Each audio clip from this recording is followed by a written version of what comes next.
Alors salut à tous, on se retrouve aujourd'hui pour parler de la Insta-One X2, donc une caméra 360 qui est sortie il y a déjà un an.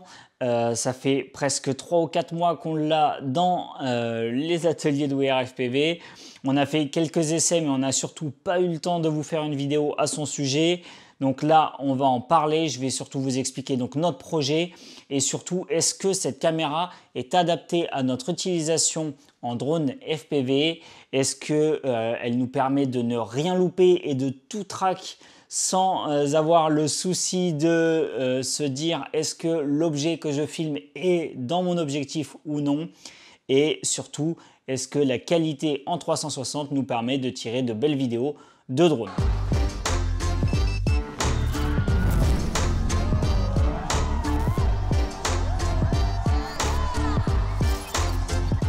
Alors, pour parler un petit peu de cette Insta-One X2, dans cette vidéo, je ne vais pas vous faire une review complète avec ses fonctionnalités, les caractéristiques qu'elle a, etc., etc., etc.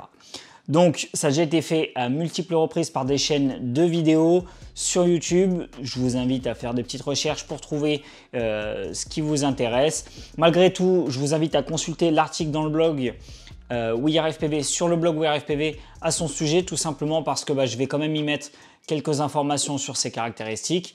Et donc dans cette vidéo, on va surtout parler de la caméra, de son utilisation et de ce qu'on peut faire avec. Alors nous, notre projet, c'est assez simple, c'était de la mettre sur un drone FPV et de regarder si cette caméra 360 nous permettrait de se dispenser d'une GoPro et surtout de se dispenser de filmer bien précisément un objet. Donc j'entends par là de passer à côté et de se dire ah, si ça se trouve c'était pas cadré, j'ai loupé la totalité de mon enregistrement. Avec une caméra 360, comme son nom l'indique, on peut enregistrer tout autour du drone et du coup si la caméra est suffisamment haute et détachée du drone, eh bien on arrive à avoir de belles images en permanence. Alors on va parler de l'utilisation. À l'utilisation, comme vous pouvez le voir, elle est giga encombrante. On se retrouve avec donc un quad avec sa toute petite lipo derrière. Là, j'ai pas de lipo pour vous montrer, mais bon, voilà, vous imaginez la lipo derrière. Carrément, la caméra dépasse du double du drone, quasiment le double de la hauteur du drone. Donc, c'est clair que vous allez le ressentir en vol. Et ce que j'ai pu remarquer, c'est que lorsqu'on se retrouve sur le champ de cette caméra, on a tendance à avoir une sorte de déformation de la lentille. Elles se rejoignent bien, mais on arrive quand même à démarquer le changement de lentille. Voilà, donc pour éviter ça, l'idéal c'est que lorsqu'on a notre drone qui vole comme ça, en fait, là on va bien avoir une belle image ici et on risque d'avoir une distorsion à ce niveau-là de la lentille et ça serait dommage de perdre donc la partie qui est potentiellement devant nous. C'est pourquoi je conseillerais de mettre la caméra un peu plus inclinée en arrière et puis peut-être que pour le vent, on aura tendance aussi à prendre moins de vent en face. C'est tout de suite collé à la GoPro.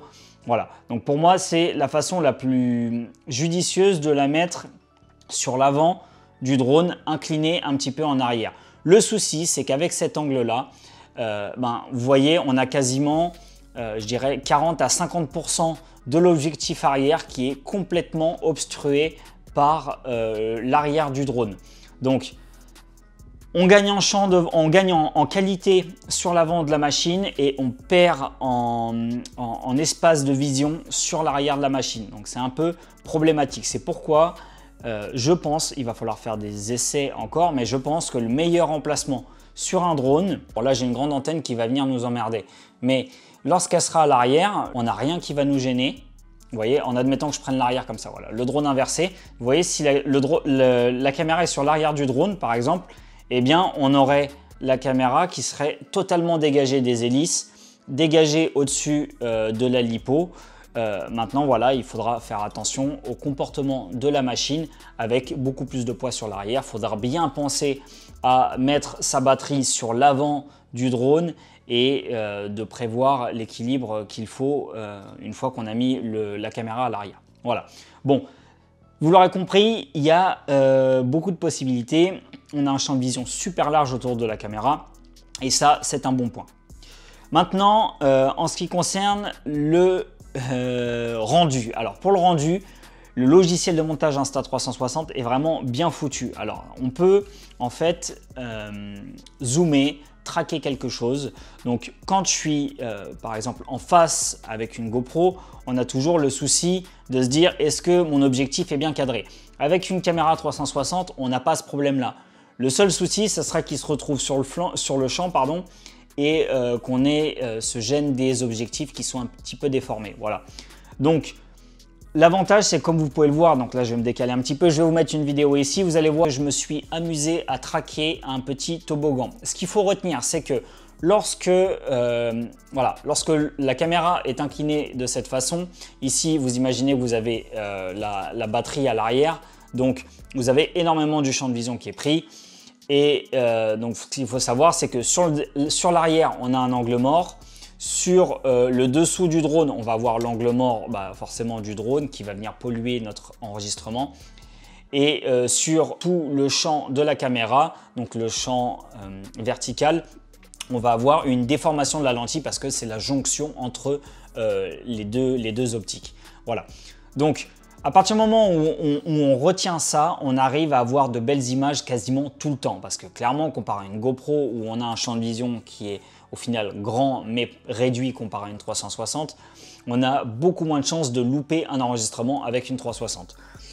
Donc, ce qu'il faut retenir, c'est que ça vous permet de filmer à peu près tout, mais il ne faut pas s'éloigner parce qu'en post-prod, on a tendance à vouloir trop zoomer et lorsqu'on zoome trop, on détruit, on va dire, la qualité de notre image. Voilà. Donc, si vous avez retenu vos angles morts et qu'il faut rester assez proche de notre objectif, eh bien, vous n'aurez pas de surprise et vous ne perdrez plus aucun rush. Et c'est là qui est la vraie force de cette caméra, donc la vraie force de l'Insta1 X2. Donc, vous me direz qu'on a aussi dans le même genre la One RS qui est sortie cette semaine, qui pourrait faire la même chose avec une optique 4K dans le style GoPro Size qui va bien, qui va certainement bien mieux même que l'Insta1 X2, mais par contre une gestion du 360 qui est un peu moins bonne. Et surtout, j'aurais tendance à vous dire que la caméra, donc elle fait la taille d'une GoPro, hein, donc elle va être vraiment devant. Et lorsqu'on va vouloir exploiter ce qu'il y a sur le côté, on va être encore plus gêné par le gabarit du quad. Donc, moi j'aurais tendance à dire qu'une Insta360 One X2, c'est difficile à dire, donc l'Insta360 One X2, une fois qu'elle est positionnée à l'arrière du drone et que on a bien conscience de ce qu'on peut filmer ou non, eh bien on ne peut plus perdre aucun rush et ça fait surtout la caméra parfaite pour partir en voyage. Je m'explique. Vous avez la caméra sur votre perche, vous pouvez vous balader avec la famille, les enfants, etc. Elle est étanche, on peut aller sous l'eau avec, vous pouvez la passer aux enfants sans crainte qu'ils la fassent tomber dans de la flotte. Ça fait vraiment de bons souvenirs. Il y a moyen d'activer des hyperlapses, il y a moyen de faire des ralentis bullet time, etc., etc. Je vous passe vraiment tous les détails et toutes les possibilités de cette caméra. Encore une fois, si ça vous intéresse, dites-le nous dans les commentaires. J'essaierai de vous expliquer davantage dans une autre vidéo. Mais c'est vraiment pas le sujet parce que ça n'a aucun rapport avec le drone. Voilà. Malgré tout, il y a quand même plein de choses à faire avec. Ça, il faut le savoir. Donc, on peut s'en servir comme caméra de vlog, vous l'aurez compris avec ce que je viens de vous dire. On peut s'en servir comme caméra sur drone à condition que le gabarit ne nous dérange pas, donc à condition de voler en 5 pouces ou une machine qui est capable de soulever une caméra aussi lourde. Et bien sûr à condition de ne pas trop déconner avec le zoom en post-production pour ne pas détruire nos enregistrements. Voilà. Donc la stabilisation est exceptionnelle, la qualité est bonne à condition de ne pas zoomer. La déformation de la lentille, eh bien, on s'en fiche un petit peu tant qu'on garde notre objectif un petit peu à l'avant ou à l'arrière donc de la caméra. Faut pas jouer avec les angles morts, c'est tout ce qu'il faut retenir. Et je vous ferai, quoi qu'il arrive, un petit retour après quelques semaines d'utilisation, puisque là je vais partir en vacances. Je relaisse la main à Mathieu du coup encore pour les prochaines vidéos. Vous n'allez pas me voir pendant un petit moment.